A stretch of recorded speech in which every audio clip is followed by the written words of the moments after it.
ऐसा आज बड़ा महत्वपूर्ण दिन हमारे और आपके समय में आया है। बहुत भाग्य से हमें मौका मिलता है और बहुत गिना चुना, बहुत छोटा सा ही हमारे जीवन में ऐसा अवसर आता है कि हम अपने जीवन में संतों की बात पर चलने का साधन जुटा लें। मनुष्य जीवन की सुंदरता, इस मनुष्य जीवन की बड़ाई इसी बात में है कि हमें अपने इस मनुष्य जीवन का भेद समझ में आ जाए। महाराज जी कहा करते थे,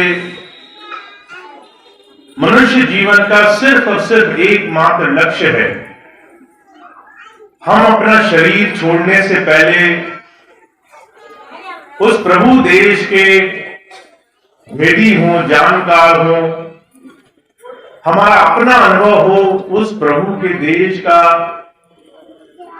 हमारी अपनी आंख खुली हो, जन्मों जन्मांतरों की नींद से हम जागने वाले बन पाए। कहने को तो संसार में जुगों जुगों से भक्ति के नाम पर पूजा पाठ, जब तक नियम संयम चल रहे हैं। कबीर साहब कहते हैं कि सारा संसार पूजा पाठ में लगा है, पर कहा गुरु बिन माला फेरते, गुरु बिन देते दान, गुरु बिन दान निष्फल गया, जब पूछो वेद पुराण। दुनिया संसार अलग अलग साधनों में डूबी हुई है, पर पूजा पाठ जब तक नियम संयम सार्थक नहीं हो पाए। लोगों ने बड़े से बड़े भौतिक जतन किए, सारी उम्र बीत गई, अंत समय अगर अंधकार दूर नहीं हुआ, आंखों का पर्दा नहीं हटा, जीते जी उस प्रभु का भेद नहीं जाना, तो ये पूजा पाठ सारा कुछ जीवन में हमें उस प्रभु देश से जोड़ने का साधन नहीं कर पाते हैं। कबीर साहब कहते हैं, गुरु के सानिध्य से आपको जीवन में अंतर उस प्रभु धारा से जुड़ने का मार्ग मिलता है। तो ये हमारे जीवन का लक्ष्य है कि हमें गुरु से जुड़ जाने के बाद अंतर्गामी, अंतर उस प्रभु धारा से जुड़ने के लिए जीवन में जतन करने हैं। आप में से बहुत से लोगों ने नाम लिया है, बहुत से भाई बहन ऐसे हैं जिन्होंने 10 वर्ष हुए, 20 वर्ष हुए, 30 वर्ष हुए और ज्यादा समय हुआ नाम लिए हुए। पर हमारे जीवन में एक बहुत बड़ा प्रश्न है, नाम तो हमें मिल गया, पर जब हम आंखें बंद करते हैं तो हमारा अंधकार दूर हुआ कि नहीं हुआ? हमने गुरु भक्ति में बैठना शुरू किया कि नहीं किया? अभी कुछ दिन पहले मुझे एक भाई मिले, मैं एकांत में बैठा था, मेरे पास आए, कहने लगे, भैया जी आपने जब से कहना शुरू किया ध्यान पर बैठो, तो बैठते हैं, पर यह मन अभी ठिकाने नहीं लगता, भाग जाता है। मैंने उनसे पूछा कितना वर्ष हो गया नाम लिए हुए? 40 वर्ष हो गए थे। जब 40 वर्ष के बाद भी आप जिस समस्या से जूझ रहे हैं कि मेरा मन ध्यान पर बैठने के बाद टिकता नहीं, तो आप सोच कर देखिए ये कितना बुनियादी, कितना जीवन का पहला पड़ाव है जिस पर हम आज तक उलझे हुए हैं। महाराज जी कहा करते थे, अगर आपको अपने घर की पहली छत पर जाना हो तो आप सीढ़ियों का सहारा लेते हो। सीढ़ियों में पहला पायादान ये है कि आप अपने जीवन में ध्यान साधना के अगर रूप में से देखो तो मन को साधना। अगर आप पहले बार नाम लोगे तो सबसे पहली समस्या क्या आएगी? शरीर के कष्टों से और मन के भाग दौड़ से स्थिरता पर आना, ये पहली समस्या होती है। और अगर 40 साल के बाद भी वही समस्या है तो हम अपनी पहली सीढ़ी पर ही चढ़ते चढ़ते 40 साल ले गए। अभी पूरी सीढ़ी चढ़नी बाकी है। अभी तो पहली ही मंजिल चढ़ने में पहले ही कदम पर हमने 40 साल लगाए हैं। और इसका कारण क्या है? हमने ध्यान को शायद अपने जीवन में इतना महत्व नहीं दिया। हम अपने जीवन में पूजा पाठ, जब तक नियम संयम साधन में लगे हैं, हम सत्संग में आए हैं। हुजूर कहा करते थे, एक सत्संगी की पहचान कैसे हो सकती है? अगर एक सत्संगी को आपको देखना है तो सत्संग से अलग होकर करके उसके जीवन को देखो, वो लोगों से व्यवहार कैसे करता है। अगर कोई उसके पास मांगने आए तो वो कैसे व्यवहार करता है। अगर कोई उसके घर बिन बुलाए आ जाए तो वो कैसे व्यवहार करता है। अगर कोई उससे बात करे तो वो कैसे व्यवहार करता है। महाराज जी कहा करते थे, अगर किसी के अंदर अहंकार है, किसी के अंदर मान मद है, किसी के अंदर पैसे का, किसी के अंदर पदवी का, किसी के अंदर बड़े होने का अहंकार है, हम आज भी संसार की तरह तरह की भाव भंगमाओं में उलझे हुए हैं। कभी गुस्से आ जाता है, कभी लड़ाई झगड़े में मारपीट की स्थिति बन जाती है, कभी अपशब्द बोलते हैं, कभी आंख दिखाते हैं। ऐसी तमाम चीजों से हमारा मन 24 घंटे भरा रहता है। शांति का, चैन का, ठहराव का एक क्षण का भी हमारे जीवन में साथ नहीं है। तो महाराज जी कहते थे, बताओ एक जीवन जिसमें बाहर इतनी तरह की संसार की विकृतियां अभी छोड़ने को तैयार नहीं है, तो उसके अंदर नाम कैसे समाया होगा। इसलिए स्वामी जी कई बार एक बात कहते थे, दिल का हुजरा साफ कर जाना के आने के लिए, ध्यान गैरों का हटा उसको बिठाने के लिए। तुम प्रभु को अपने हृदय में बिठाना चाहते हो, तुम मालिक को अपने हृदय में बुलाना चाहते हो। वो हृदय में आकर बैठेगा कैसे, जब इस हृदय में दुनिया की तरह तरह की चीजें समाई हुई है। आज मैं बहुत से लोगों को देखता हूं, बहुत से लोग एक दूसरे की तमाम छोटी छोटी बातों को मन में बिना करके बैठे रहते हैं। अभी कुछ दिन पहले मेरे जीवन में एक ऐसा अनुभव हुआ। मैंने कुछ दिन पहले कुछ सारे भाइयों को बुलाया, एक साथ बिठाकर बोला, स्वामी जी का मिशन है मानव सेवा का, एक बार फिर से मिलकर सेवा करनी है। सारे लोग मिल जाएंगे, सेवा करेंगे। और जो पिछले 10 वर्षों में बहुत कुछ हुआ, उसको भूलने का, उसको क्षमा करने का प्रयास करेंगे। हो सकता है किसी ने किसी को नादानी में, गुस्से में, किसी भावावेश में, किसी लड़ाई झगड़े के माहौल में कुछ कह दिया हो सकता है 2 भाइयों में, 2 सेवादारों में, 2 प्रेमियों में कुछ जरा सी खटास पड़ गई हो, पर हम उस सबको क्षमा करते हुए जीवन में आगे बढ़ेंगे। मैंने सेवा के लिए जो बोला, तो एक भाई आए मेरे पास, कहने लगे, भैया जी आपकी सारी बात सही है, पर मेरी सेवा एक दूसरे उस सेवादार के साथ ना लगाना। मैंने पूछा ऐसा क्या हुआ? कहने लगे उसकी हमारी बनती नहीं है। मैंने कहा ऐसा क्या हो गया जो नहीं बनती? कहने लगे आज से कुछ समय पहले उन्होंने मेरे लिए ऐसी ऐसी बात कही जो मन से बुलाई नहीं जाती। मैंने कहा कितना समय हो गया? कहने लगे 5 वर्ष हो गया। 5 वर्ष पहले हमारी तू मैं हो गई थी। बात ऐसी है कि आज तक मन में समाई हुई है। महाराज जी कहा करते थे, क्या यह आश्चर्य की बात नहीं है कि हमारा हर एक क्षण जो बीत रहा है, उस बीते हुए क्षण की हमारे ऊपर कितनी बड़ी पकड़ है। जो गुजर गया है वो कल हमारे आज को दबाए हुए है। जो समय जा चुका है उसमें जो घटनाएं हो चुकी हैं वो हमारे आज को अभी भी प्रभावित कर रहा है। हम आज कुछ कर नहीं सकते अगर हम अपने कल को छोड़कर, क्षमा करके जीवन में आगे बढ़ने का रास्ता ना अपना लें। पर हालत यह है, कोई 2 साल, कोई 4 साल, कोई 10 साल, कोई 100 साल के मन में मजबून छिपाए हैं। किसी को किसी की बात याद आती है, किसी को किसी की बात पर तरह तरह के भाव मन में सताते हैं, पर आगे बढ़ने के रास्ते पर ये तमाम चीजें हमें हमेशा से बाधा करेंगी। इसलिए स्वामी जी कहते हैं एक तरफ हम चाहते हैं हमारे हृदय में मालिक का वास हो, हम कहते हैं हे प्रभु हमारे हृदय में अपना घर बनाओ। वहीं दूसरी तरफ कहते हैं कि हमारे हृदय में जो संसार की तरह तरह की वस्तुएं भरी हैं, हम उसे निकालने को राजी नहीं है। अगर आप अपने जीवन में उस मालिक की भक्ति करना चाहते हो तो आपको अपने जीवन में यह संकल्प उठाना पड़ेगा।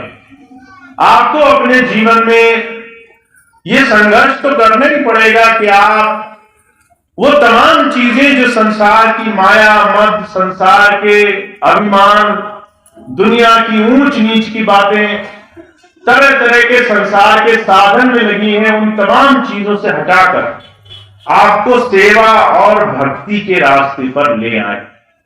और स्वामी जी कहा करते थे सेवा का मार्ग ऐसा है जहां आपको नीचे झुक करके पहले अपना अभिमान चूर करना पड़ता है। मुझे बड़ी अच्छी तरह से घटना याद है।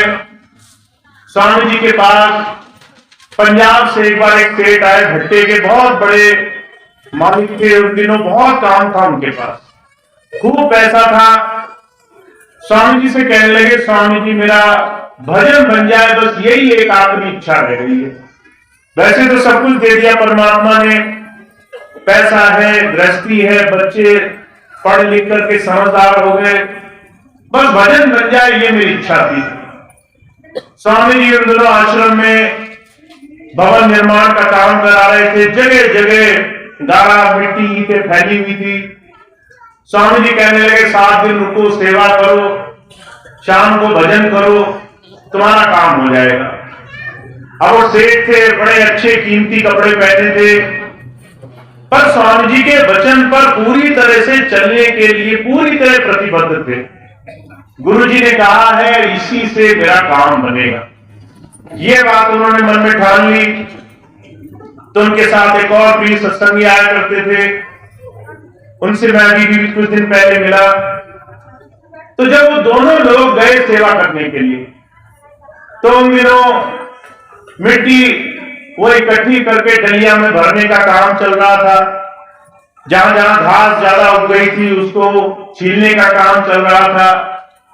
इन तमाम चीजों में वो सेवा करने पहुंच गए। अब सेठ जी थे, शरीर थोड़ा बड़ा हुआ था, बिना जो है कुर्सी के बैठना मुश्किल होता था, पर जो है जब वहां सेवा करने पहुंचे तो वहां कौन सी कुर्सी मिलेगी। लोग सोचने लगे सेठ हैं, यहां क्या सेवा करेंगे। उन्होंने ना आओ देखा ना ताओ, वही मिट्टी में पलौती मार करके बैठ गए। कहने लगे भाई मैं दोनों पैरों पे तो बैठ नहीं पाऊंगा, पर सेवा करनी है, सेवा बोली है स्वामी जी ने तो ऐसे ही हो पाएगी। और पूरी तरह आसन जमा करके बैठ गए, दोनों हाथों से मिट्टी बटोरने लगे। पूरा दिन ऐसे सेवा करी, कपड़े लटपट, सेठ होकर के पूरी तरह मजदूरों जैसी स्थिति बन गई। पर उन्होंने अपनी जो भी अवस्था थी उसका एक लेश मात्र ध्यान नहीं रखा। अब सारी चीजें ध्यान से समझना, अगर हमारे कपड़े अच्छे हों, अगर हमारा जरा सा कद ऊपर हो, अगर हमें जरा सा किसी चीज का अभिमान हो तो झुकना बड़ा मुश्किल लगता है। हमसे कोई कह दे भाई साहब कुर्सी नहीं है तो हमें बुरा लग जाएगा। हमसे कोई कह दे कि तुम आए हो, पहले सबसे वो सेवा करो जो कठिन सेवा है, तो हमें वो बात बुरी लग जाएगी। पर सारी चीजें छोड़ करके वो सेवा में लगे और 7 दिन लगातार ऐसी सेवा करी उन्होंने। और 7 दिन शाम को भजन पे बैठते थे। स्वामी जी की ऐसी दया हुई, भजन में उनको तरक्की मिली, उनका अंदर का रास्ता खुला। जब वो जाने लगे तो स्वामी जी से कहकर गए कि स्वामी जी आपकी बड़ी दया हुई, मैंने जो पाना चाहा था वो आपसे पा लिया। तो जो कहा करते थे संत आते हैं वो सबसे पहले हमें सेवक बनाने के लिए आते हैं, सबसे पहले हमें झुकना सिखाने के लिए आते हैं, सबसे पहले समर्पण और प्रेम भाईचारे से अपनी पुरानी तमाम चीजें पीछे छोड़ करके सबसे जुड़ने का भाव सिखाने के लिए आते हैं। अगर 40 साल के बाद भी किसी के जीवन में ये रास्ता नहीं आ रहा है तो कोसों मील दूर है। हुजूर कहा करते थे, आपको गुरुजी कहने नहीं आएंगे कि आपने किसी रास्ते पर चलना शुरू किया या नहीं किया, ये आपको ही समझना पड़ेगा कि जिस दौड़ में 40 साल पहले मैंने दौड़ना शुरू किया था, मेरे साथी सब आगे निकल गए, मैं मान में, पढ़ाई में, कुछ चीजों के मन में बहाव लगा करके आज भी पीछे वहीं खड़ा रह गया जहां से मुझे दौड़ लगानी शुरू करनी थी। तो संत आते हैं, कहते भक्ति सिर्फ जबानी जमा खर्च का नाम नहीं है। आज बहुत से लोग होते हैं जो जब दूसरा सा आदमी सामने आता है तो कई बार मान बचाने के लिए बड़ी बड़ी बातें कह जाते हैं। कई बार कहते हैं मैंने अंदर खूब रसाई कर ली, कई बार कहते हैं मुझे तो खूब अनुभव होता है, कई बार कहते हैं मैंने खूब अंदर प्रमुख परमात्मा के, गुरु जी के, स्वामी जी के दर्शन कर लिए। मैंने ऐसे लोग देखे जो कहते थे कि मुझे हर रात स्वामी जी से बात होती है, हर रात वो स्वामी जी से बात करते। मैंने कहा स्वामी जी को इतनी फुर्सत है, वो तुम्हारे ही से बात करने के लिए बैठे रहते, कोई और काम ही नहीं उनको। जहां सारी दुनिया तरह तरह से गुरु को सब कुछ निछावर करके उन्हें अपने अंदर पाने के लिए इतना बड़ा यज्ञ कर रही है, तुम संसार में मन माया की गद्दी पर बैठे हो और तुम कहते हो कि स्वामी जी जब चाहे मुझसे बात करते हैं। कारण सिर्फ इतना है, आपको दुनिया में ऐसे अनगिनत लोग मिलेंगे जो संतों महापुरुषों की तमाम चर्चाओं का बड़ा गलत उपयोग करते हैं, तरह तरह की बात बोलेंगे, तरह तरह के मन के अपने बनाए हुए किस्से दुनिया के सामने गढ़ेंगे। ऐसे में अगर हम खुद अंदर नहीं जुड़े हैं तो फर्क करना बड़ा मुश्किल हो जाएगा। आप नहीं समझ पाओगे कौन बहरूपिया है, कौन सच्चा है, क्योंकि आपने खुद अपने अंदर उस प्रभु से जुड़ने के लिए सच्चाई से चलना शुरू नहीं किया। हुजूर कृपाल सिंह जी महाराज थे, वो कई बार एक बात कहा करते थे, जब भी मैं किसी से पूछता हूं भाई कितना भजन करते हो, तो लोग पहले एक दूसरे का मुंह देखते हैं कि मेरे चारों तरफ लोग क्या जवाब देने वाले हैं। अगर आप बोलोगे कि मैंने 10 मिनट किया तो वो और ऊंचा हाथ उठाते हैं, इसलिए नहीं कि वो ज्यादा भजन करते हैं, इसलिए कि अपना मान बचाना है, इसलिए कि कहीं अपनी इज्जत कम ना हो जाए। तो जो कहा करते थे संसार में मान बढ़ाई, संसार की तमाम तरह तरह की चीजें ये लेकर के जो गुरु भक्ति के रास्ते में आया है वो गुरु भक्ति के साथ कभी जुड़ नहीं पाया, उसे गुरु भक्ति से कभी कुछ मिला नहीं, उसे गुरु की नजदीकी पाकर के भी कुछ हासिल नहीं हुआ। किसे हासिल हुआ है? जिसने अपनी तमाम चीजें पीछे छोड़ करके, मान बढ़ाई, तमाम दुनिया के बड़े बड़े साधन छोड़ करके पहले गुरु की सेवा में जीवन जोड़ना शुरू किया है। तो हमें और आपको अपने जीवन में बिना किसी देरी को किए सबसे पहले गुरु जी से जुड़ने के लिए संकल्प साधना है। हमने अपने जीवन में व्रत लेना है कि स्वामी जी इतना जीवन तो गुजर गया, हे गुरु महाराज मेरी आधी उम्र तो गुजर गई तरह तरह के संसार की चीजों में, पर मेरा आगे का एक एक क्षण मेरा सबसे पहले आपसे जुड़ाव हो। मुझे और कोई मान पदवी दुनिया के सामने, सत्संगियों के सामने कोई बड़ाई नहीं चाहिए। मैं नहीं चाहता कि कोई मुझे जाने समझे, कोई मुझे जरा सा भी मान दे, मुझे पहले आपसे जुड़ना है। ऐसा संकल्प लेकर के पहले गुरु से जुड़ो, पहले गुरु जी से अपना अंतर से जुड़ाव बनाना शुरू करो। और इसके 2 स्वरूप हैं जिसको आपको जीवन में बहुत ही बारीकी से, बहुत ही महीनता से पालन करना है। पहली चीज है आपका बाहरी जीवन। आप अगर अंदर ध्यान से जुड़े हो तो आपका बाहरी जीवन भी परिवर्तन होने लग जाएगा। महाराज जी कहा करते थे, अगर एक गंदा कपड़ा हो जिस पर मैल लगी हो, उसको अगर साबुन से छुआओ तो उसके मैल, उसकी गंदगी कटने लग जाती है। हमारे जीवन में अगर हम गुरु नाम से जुड़े हैं तो हमारा भौतिक स्वभाव भी और हमारा आंतरिक जुड़ाव भी, दोनों में एक साथ परिवर्तन आएगा। अगर हमने भजन करना शुरू किया तो हमारा स्वभाव भी बदलेगा। हम शांत स्वभाव के होने लग जाएंगे, हम कम बातचीत करेंगे, हमें ऐसे लोगों के पास बैठकर आनंद नहीं आएगा जो दुनिया की बड़ी बड़ी जो है वो हीके बांध रहे हैं, बड़ी बड़ी बातें कर रहे हैं। हमें शांत एकांत स्वभाव में होने में मदद मिलेगी। दूसरी बात कह रहे हैं, आपकी वाणी मीठी हो जाएगी। आप हर एक चीज से लड़ने झगड़ने, हर एक इंसान से भिड़ने में नहीं लगोगे। आप देखोगे लोग बोल रहे हैं, आप चुपचाप शांति से मालिक का शुक्र मनाओगे, अच्छा हुआ ये सिर्फ बोल रहा है, इसके बोलने से ज्यादा ये और कोई नुकसान मेरा नहीं कर रहा। महाराज जी मिसाल फरमाया करते थे, महात्मा बुद्ध का एक शिष्य हुआ। एक बार महात्मा बुद्ध कहने लगे कि भाई तुम जो है तैयार हो गए, तुम जाकर के प्रचार प्रसार कर सकते हो। तो वो शिष्य था, कहने लगा महाराज मैं चला तो जाऊं, पर संसार के लोग बड़े क्रूर हैं, वो मुझे जो है पकड़ करके मेरी तरह तरह की बात में गलतियां निकालेंगे। तो भगवान बुद्ध ने 3 सवाल पूछे। कहा ऐसा करो, अगर तुम मेरे कहने से कहीं जाओ और लोग तुमसे खुश ना हो, तुम जो भी बोलो उससे नाराज हो जाए और नाराज होकर के तुम्हें अपशब्द बोलने लगे, खूब गालियां निकाले, खूब तुम्हें कोसे, खूब तुम्हारा बुरा बोले, तो तुम क्या बोलोगे? तो वो कहने लगा महाराज मैं तो शुक्र मनाऊंगा कि सिर्फ गालियां ही निकाल रहे हैं, अच्छा हुआ हाथ नहीं छोड़ रहे।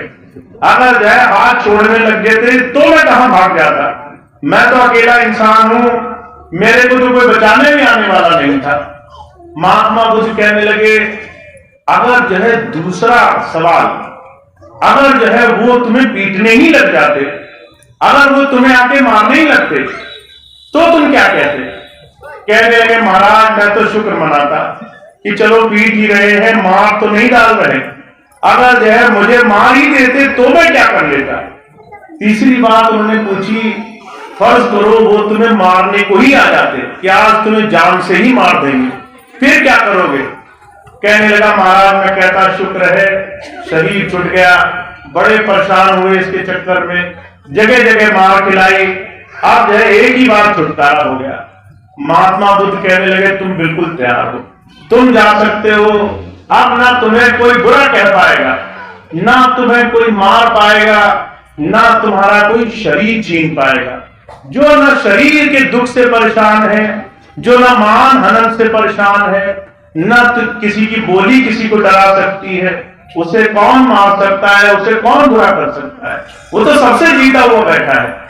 तो जो क्या करते थे, संत ऐसे शिष्य बनाने के लिए आते, गुरुजी ऐसे ही शिष्य बनाने के लिए सोचते रहते, हमेशा गुरुजी ऐसे ही जीव देखते रहते जो है अपने बाहरी जीवन में स्वभाव में परिवर्तन लाना शुरू करते, मिठास आनी शुरू हो जाए, तो आपके बाहरी जीवन में भी बदलाव आएगा। आपके बाहरी जीवन में बदलाव आना ये इस बात की निशानी है कि आपके अंदर गुरु नाम प्रकट होने लग गया है, आपके अंदर गुरु जी की दया से अनुभव प्रकट होने लग गया है। तो मेरी इस बात को आप ध्यान रखना, जब कोई सत्संगी बोले कि मैं बहुत अंदर से जुड़ा हुआ हूं और बाहर दबते ही आपको 2 गालियां सुनाए, तो वही हाथ जोड़ लेना, कहना भाई तुम्हारी भक्ति तुम्हें मुबारक हो, हमें तुमसे कुछ सीखना नहीं, तुमसे कुछ लेना नहीं, तुम जो भी जानते हो अपने तक ही रखो, भगवान करे तुम्ही तक तुम्हारी बात सीमित रहे। तो जो कहा करते थे आपके पास सीधी परखी है जो आप अपने पर भी लगाओ, और अगर दुनिया में कोई आपसे कुछ कहने आए तो उस पर भी इसका इस्तेमाल करो। तो आप अपने जीवन में पहले अपने लिए आगे हो। महाराज जी कहा करते थे मेरे लिए मेरे शिष्य का सबसे पहला धर्म क्या है, वो अपने जीवन के सुधार के लिए पहले कोशिश करे। मैं आपसे कुछ और नहीं चाहता, मैं ये नहीं चाहता आप सेवा करो, मैं ये नहीं चाहता आप सेवा लाओ, मैं ये नहीं चाहता आप जीवन में बड़े बड़े धर्म कर्म करो। आप अपने जीवन में अपनी खामियां और गुरु नाम से जुड़ने के लिए अपना समय, ये 2 चीजें सबसे पहले दो, इससे पहले मुझे कोई सेवा स्वीकार नहीं है। तो जब जब संत आए हैं वो कहते हैं हमारा जीवन, हमारा समय बहुत कीमती है और बहुत सारा तो निकल गया है, थोड़ा सा बचा है, उस थोड़े से समय में हमारे मन में दुनिया ना टिकी रह जाए, संसार की चीजें हमारे मन में घर करी ना रह जाएं, दुनिया की चिंताएं ही ना रह जाए हमारे मन में, हम छोटी छोटी चीजों के लिए मन में परेशान होते ही ना रह जाए, हमारे मन में एक निर्भय पद आ जाए, हमारे मन में एक बेपरवाही आए, हमारे मन में उस प्रभु मालिक की दया से एक ऐसा विश्वास जगे कि हमें दुनिया की चीजों के अच्छे होने और बुरे होने की कोई चिंता ना रहे। तो ऐसी भक्ति सिर्फ कमाई जा सकती है, ऐसी भक्ति अपने आप नहीं आती। तो आपको अपना हर रोज में से थोड़ा सा समय देना होगा। आपके दिन में 24 घंटे हैं, 24 घंटे में से जितना भी समय दे दोगे उतना ही जीवन में आप गुरु की दया से जुड़ने लग जाओगे। और स्वामी जी एक बात कहते हैं अगर आपने अपना समय मुझे दे दिया तो आपके काम की जिम्मेदारी मेरी है, आपके कोई काम नहीं बिगड़ेंगे, इसकी जिम्मेदारी मेरी है कि आपके सारे काम अच्छे हों। पर उसके लिए पहले आपको अपना समय मुझे देना होगा, आपको पहले अपने आप को गुरु चरणों में समर्पित करना होगा। तो एक ही तरीका है संसार में रहने का, या तो हम खुद मालिक बन के रह सकते हैं कि अपनी जिम्मेदारी भी हमारी, अपने बोझ भी हमारे, अपने कर्मों का विधान भी हम अपने कंधों पे उठाएंगे। और आज माफ करना हर एक भाई बहन यही कर रहा है, कहते तो है हमने गुरु जी को सब अर्पण कर दिया है, पर हम 24 घंटे हर एक चीज की चिंता करते हैं, बच्चों की चिंता करते हैं, भविष्य की चिंता करते हैं, दवाई की चिंता करते हैं, रोग की चिंता करते हैं, हम जो है दूसरों की कही हुई बातों तक की चिंता करते हैं। अगर पड़ोसी हमें 2 बात कह गया तो हमें वो बात भी छोड़ी नहीं जाती। तो जो कह रहे हैं जब हमें सब कुछ अपने ही कंधे पर उठाना है तो फिर हम परमात्मा का नाम क्यों लेते हैं? और अगर हमने गुरु जी का साथ ले लिया है तो फिर हमें अचिंत हो जाना चाहिए, चिंताएं उनके चरणों में छोड़ करके, अपना सर्वस्व उनके चरणों में समर्पित करके एक सेवक की तरह इस संसार में संसार की चीजों को अपने जीवन में सही दिशा में बढ़ाने के लिए लगाना चाहिए। तो आपके और हमारे जीवन में एक बहुत बड़ा रास्ता छोड़ा हुआ है स्वामी जी ने कि हम कैसे अपने जीवन को सही तरीके से जिएंगे। और इसके लिए आपके पास जो समय है वो सीमित है, आपके पास जो हर दिन का समय है वो उतना ही है जितना आज से पहले हुआ करता था। आज से पहले हमने वो समय गुजार दिया बिना नाम की चिंतन किए। अब समय खाली ना रह जाए, समय खाली ना गुजर जाए, इसकी हमें परवाह करनी है। तो हर रोज हमें अपने जीवन में नाम, गुरु की याद और गुरु के दिए वचनों के अनुरूप अपने स्वभाव, अपने जीवन के बाहरी स्वरूप में परिवर्तन लाने का प्रयास करना है। और मैं हमेशा एक ही बात कहता हूं कि ये काम आपको संकल्प लेकर करना होगा। आप ऐसे अपने आप ये काम नहीं कर सकते। बहुत से लोग होते हैं जो सोचते हैं हाँ हमने आज संकल्प ले लिया, और घर जाते हैं और 1 महीना ऐसे गुजर जाता है, वो समय का उनको अंदाजा नहीं रहता। मुझे बड़ी अच्छी तरह से याद है, अजमेर में एक भाई मिले, तब मैं कहा करता था कि 5 मिनट भजन में बैठ जाया करो।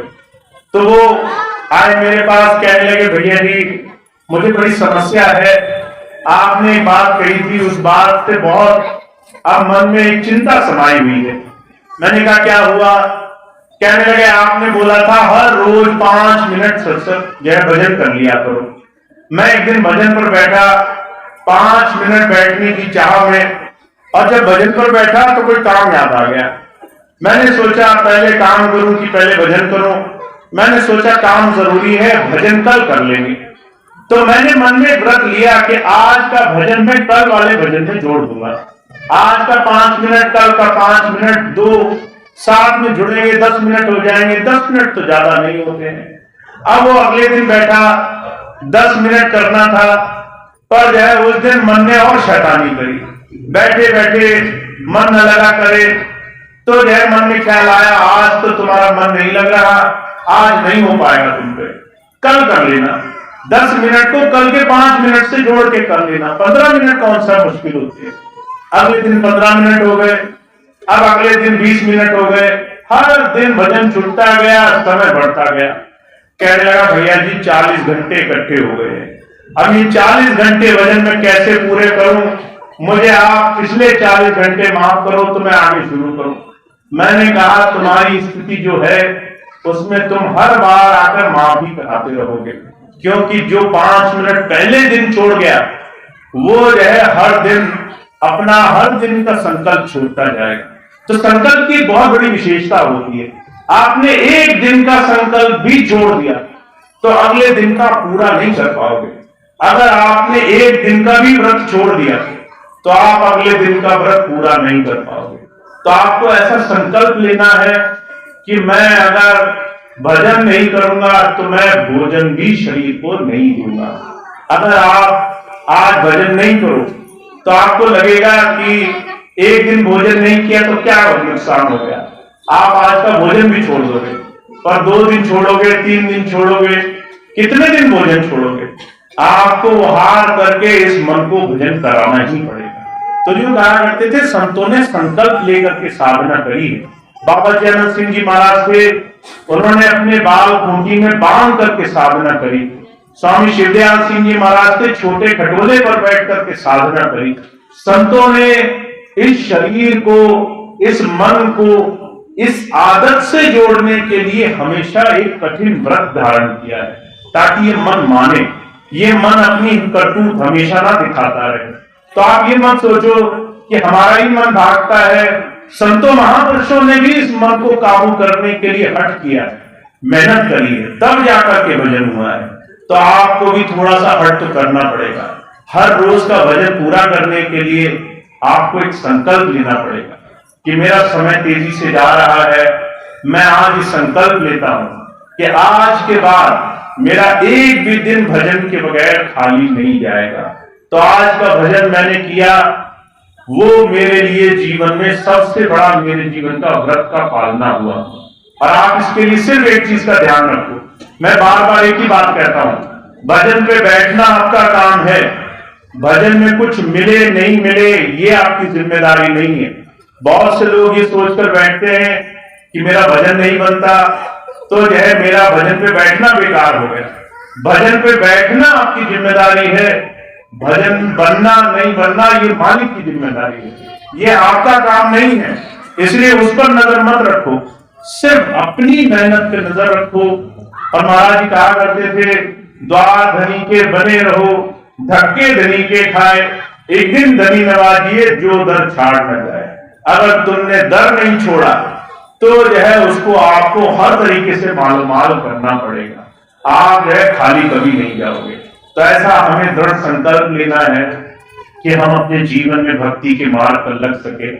और मुझे पूरा विश्वास है आप सभी ये काम बड़ी आसानी से कर सकते हैं। अगर एक बार आपने ठान लिया कि मैं ये बात भैया जी के कहने से करूंगा, तो उसके बाद आपको इस संसार में कोई रोकने वाला नहीं है, ऐसा मेरा पूरा विश्वास है। तो आप मन में संकल्प लें, आप इस दिशा में आगे बढ़ने के लिए अपने आप को मजबूत करें। आप गुरु की कृपा को बहुत ऊंची दृष्टि से देखें, क्योंकि जिस दिन आप सच्चे तौर पर उससे मांगने वाले बन गए उस दिन उसको देने में देर नहीं लगेगी। तो स्वामी जी की ऐसी कृपा है, आपके जीवन में ऐसा प्रेम प्यार उन्होंने दिया है, ऐसी सेवा का मार्ग दिया है। अब खूब खूब लग करके जीवन में इस दिशा में आगे बढ़ना है, ताकि हम अपने जीवन में आप कुछ बोले नहीं, सिर्फ करके दिखाएं। हम ज्यादा बातें नहीं करें कि हम इतना ज्यादा करते हैं, हमारे जीवन आचरण से दिखाई दे कि ये कितना प्रेमी, कितना सेवा भावी, कितना एक दूसरे के साथ जुड़ करके चलने वाला सत्संगी भाई बहन है। तो ये हमें जीवन में आदर्श बनाना है, और ये बनाने के लिए हमें बहुत मजबूती से इस दिशा में आगे बढ़ना है। तो ये कुछ स्वामी जी की बात थी जो मैंने आज आपकी सेवा में रखी। पर आज ये पहला दिन है, ताकि आप इस चीज को आगे मजबूती से लेकर चलो। जब यहां से घर जाओ तो ये संकल्प याद रहे, जब घर जाकर के अपना दिन पूरा करो तो ये संकल्प याद रहे, जब अगला दिन निकले तो ये संकल्प याद रहे कि हमने अपने जीवन में इस तरीके से अपने जीवन को गुजारना है। जिसका ऐसा प्रेम प्यार होगा, अपने गुरु में ऐसी आस्था होगी, उसके एक एक क्षण के सारे काम वो गुरुजी खुद बैठ करके हमेशा अपनी दया महर से बनाते हैं। तो हमें ऐसी दया महर मिले, इसका हर एक सत्संगी भाई बहन लाभ उठाए, ऐसी मैं प्रार्थना करता हूँ आप सबके लिए। आपको बहुत बहुत लाभ मिले इस दिशा में। अब एक दो सूचनाएं और हैं, उसके बाद एक प्रार्थना होगी, उसके बाद आज का एक कार्यक्रम समाप्त होगा। आज का मिलक का इस सत्संग कार्यक्रम बहुत दिनों के बाद हुआ है और बहुत से भाई बहन, हमारे प्रधान जी और सभी भाई बहनों ने बहुत प्रयास किया कि ये सत्संग निरंतर होता रहे। तो सत्संग को हमें बहुत महत्व देना है कि आपके क्षेत्रों में, आपके इस पूरे क्षेत्र में ज्यादा से ज्यादा सत्संग हो। मैं इसी मुहिम पर अभी लगा हूं। अभी पिछले पूरा एक हफ्ता हमारा जो भी इधर पश्चिम का क्षेत्र है, जिसमें दिल्ली, शामली, पंजाब, बाकी हरियाणा और दूसरे क्षेत्र जो अभी सत्संग से वंचित हैं, वहां अगर मैं सत्संग करने ना जाऊं तो वहां सत्संग करना या सत्संग होना बहुत मुश्किल हो जाता है। तो पिछले एक हफ्ते से हमारे कुछ सत्संगी भाई बहन साथ चल रहे थे ताकि उस पूरे क्षेत्रों में सत्संग जारी किया जा सके, ज्यादा से ज्यादा सत्संग मिले, ज्यादा से ज्यादा हमारा मन गुरु की चर्चा से जुड़े और हम खुद चुनाव करने में कामयाब हो सके कि हम गलत बात पर ध्यान देंगे या हम अच्छी बात पर ध्यान देंगे। महाराज जी कहा करते थे, संसार में दोनों तरह के प्रभाव मौजूद हैं। आप जब यहां से बाहर निकलोगे तो आपको 10 तरह के लोग मिलेंगे और 10 तरह की बात कहेंगे। कभी आपके पड़ोसी की बुराई करेंगे, कभी आपसे आपके मिलने वालों की बुराई करेंगे, कभी कुछ बुरा बोलेंगे, कभी कुछ बुरा बोलेंगे। ये कुसंगत है। ये वो बात है जो आपके कानों से जाएगी और आपके मन पर छप जाएगी। जब आप भजन करने बैठोगे तो आपको यही बातें याद आएंगी। तो आप इन तमाम दुनिया की चर्चाओं से कैसे बच सकते हो? जब आप ज्यादा से ज्यादा गुरु चर्चा करो, ज्यादा से ज्यादा उस मालिक की चर्चा करो, ज्यादा से ज्यादा उनके नाम की चर्चा करो। तो सत्संग ऐसे ही पश्चिम के क्षेत्रों में ज्यादा से ज्यादा जारी हो, उसके लिए अभियान चला हुआ है। पर अभी आपके क्षेत्र में भी बहुत सत्संग होना है। तो सत्संग के लिए 2 तरह की व्यवस्थाएं हैं। पहली व्यवस्था तो यह है कि जिन भाई बहनों को नियुक्त किया गया है वो आप तक जाएं और आपसे कहें कि सत्संग करो। तो आपका एक छोटा सा इसमें कार्यभाग ये है कि आप ज्यादा से ज्यादा सत्संग लो 1 महीने के अंदर। तो जितने भी गांव के यहाँ भाई हैं, अलग अलग गांव से, क्षेत्रों से आए हुए हैं, ज्यादा से ज्यादा सत्संग कराओ। आप सोचोगे सत्संग कराएंगे तो लंगर कराना पड़ेगा, भंडारा कराना पड़ेगा, हम इतने पैसे कहां से जुटाएंगे? आपको लंगर भंडारा कुछ नहीं कराना है। आप सत्संग कराओ महीने भर, और अगर प्रेम प्यार से आप वो सूखी खीर, सूखा जो है प्रसाद ले आओगे और सबको प्रेम से वही बांट दोगे तो वही गुरु का प्रसाद होगा। तो आप सत्संग कराने में ज्यादा खर्चा, ज्यादा मान बढ़ाई, ज्यादा वो सब मत सोच करके सत्संग को अपने जीवन में प्राथमिकता दो। गांव गांव में सत्संग कराओ।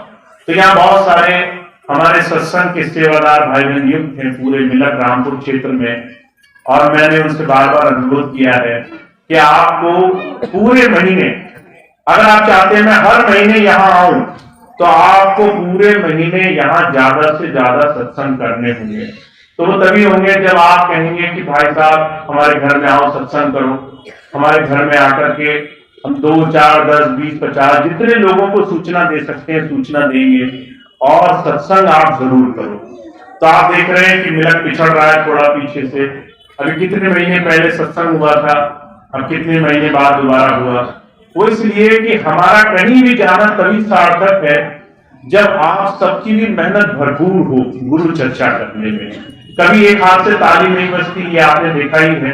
अगर मैं आपको खूब एक दिन सत्संग सुना जाऊं और 3 महीने आप पूरी तरह दुनिया की चर्चाओं में लंपट रहे कि इसने उसकी बुरी करी, उसने उसकी बुरी करी, तो मेरी एक दिन की सुनाई का कितना असर होगा आप पे? तो इसीलिए आपको भी प्रयास करना है। तो मैंने जितने भी हमारे सत्संग के भाई बहन नियुक्त हैं आपके क्षेत्र में, मैंने अभी प्रधान जी से जिक्र किया है कि जितने भी प्रेसिडेंट हैं सबको सेवा के काम पे लगाओ कि पहले सत्संग करें। अगर कोई प्रेसिडेंट 10 सत्संग से कम करे तो वो प्रेसिडेंट नहीं है, फिर उससे ज्यादा तो फिर घर के ही लोग कर लेते। तो है पर इसके लिए आपको थोड़ा उनको सहयोग करना पड़ेगा। आप उन सभी भाई बहनों को अपने घर में सत्संग, अपने गांव में सत्संग, अपने आसपास सत्संग करने के लिए उनका थोड़ा सहयोग करें। चाहे आपके यहाँ 10 लोग आए, 20 लोग आए, 50 लोग आए, आपको उसकी चिंता नहीं करनी है। वो सब स्वामी जी का वचन है, वो अपने आप भेजेंगे। आपको लंगर भंडारे खर्चे करने की जरूरत नहीं है।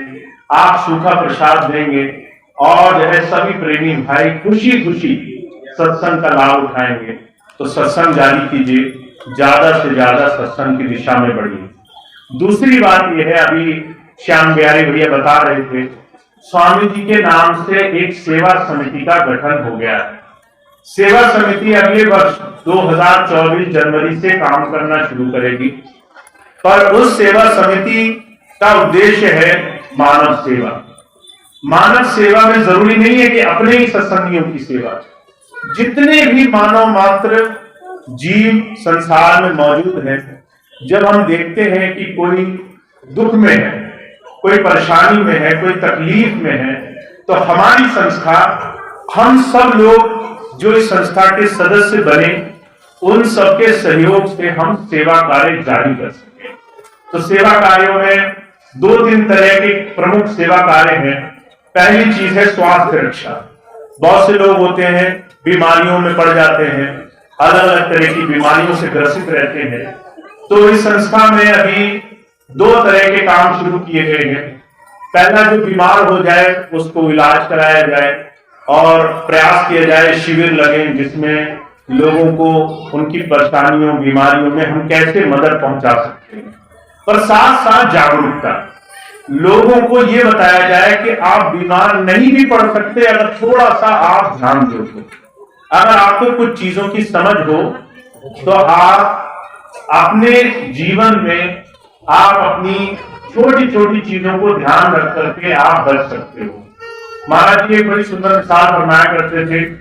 एक बार एक गांव में छोटे छोटे बहुत सारे बच्चे, वो जो है सिर्फ इसलिए कि बहुत गर्मी पड़ी, बहुत जो है छोटी छोटी परेशानियां हो गई, उसकी वजह से वो बहुत बीमार पड़े। और उनको जब एक बहुत ही स्वयंसेवी डॉक्टर को बुलाया गया, तो डॉक्टर ने क्या बताया उन्हें कि अगर तुम नमक और चीनी का घोल बना करके इन बच्चों को पिला देते तो ये बीमारी नहीं होती। अब नमक चीनी किसके घर में नहीं होती है, और नमक चीनी घोल बनाना कितना मुश्किल काम होता है, ये तो आप सोच ही सकते हैं। पानी लिया, 2 मिनट में नमक चीनी का घोल बनाया, बच्चों को पिलाया, तो उनको ऐसी मुसीबत के समय में जहां वो ऐसी बीमारी में पड़ गए, उनको उसमें मदद मिल जाती, वो बचे रहते, सुरक्षित रहते। पर ये हुआ क्यों? क्योंकि हमें चीजों का अभाव था, ज्ञान का अभाव था। तो कई बार बीमारी इतनी बड़ी नहीं होती है जितना उसे बड़ा बना दिया जाता है।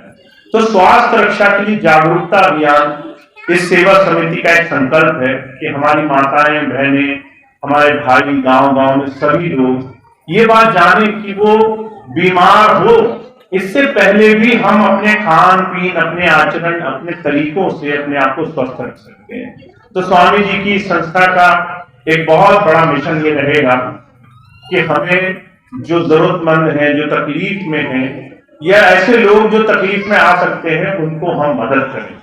और दूसरे शिक्षा का, ये शिक्षा के क्षेत्र में मदद की जाए। पर ये तभी संभव होगा जब हम सब लोग एकजुट होंगे। हम सभी भाई बहन इस संस्था के सदस्य बन सकते हैं, और सदस्य बन करके आप अपनी जो भी सेवा संभव हो, इसमें 3 तरह की सेवाएं हैं। एक सेवा आजीवन सेवा, जो भाई बहन एक साथ इस संस्था को मदद करना चाहते हैं कि वो एक साथ काम शुरू करें। दूसरा समर्पित सेवा, जो भाई बहन कहते हैं कि हम हर साल सेवादार बने रहेंगे और सेवादार बन करके हम हर साल इस संस्था के सेवा कार्यों में हाथ बटाते रहेंगे, वो भाई बहन। और तीसरे सामान्य, जो भाई बहन कहें कि हमारे पास ज्यादा पैसा तो नहीं है, पर हम श्रम से, हम हिम्मत से, हम अपने शारीरिक मौजूदगी से, अपने सहयोग से तरह तरह के सेवा कार्यों में हाथ बटा सकते हैं। तो आप इन तीनों तरह की सेवाओं में शामिल हो सकते हैं, या तीनों में से एक में शामिल हो सकते हैं, ये आपके ऊपर निर्भर रहेगा। पर ये तभी संभव होगा जब आने वाली जनवरी तक धीरे धीरे हर एक क्षेत्र से हमारे सदस्य इस संस्था में जुड़ने लग जाएंगे।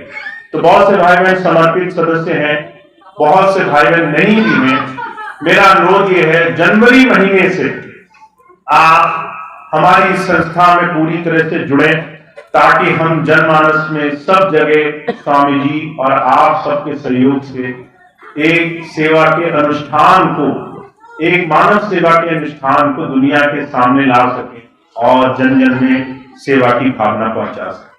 तो ये दो सूचनाएं सत्संग और सेवा की, जिस पर बहुत बहुत प्रयास करना है और जिससे हमारा जीवन गुरु चरणों में जुड़ेगा, ऐसी ही मेरी हमेशा से प्रयास और कोशिश रहेगी। तो ये दो बातों के बाद मैं अपनी बात समाप्त करता हूँ। आज का सत्संग कार्यक्रम समाप्त होगा। मैं डॉक्टर साहब से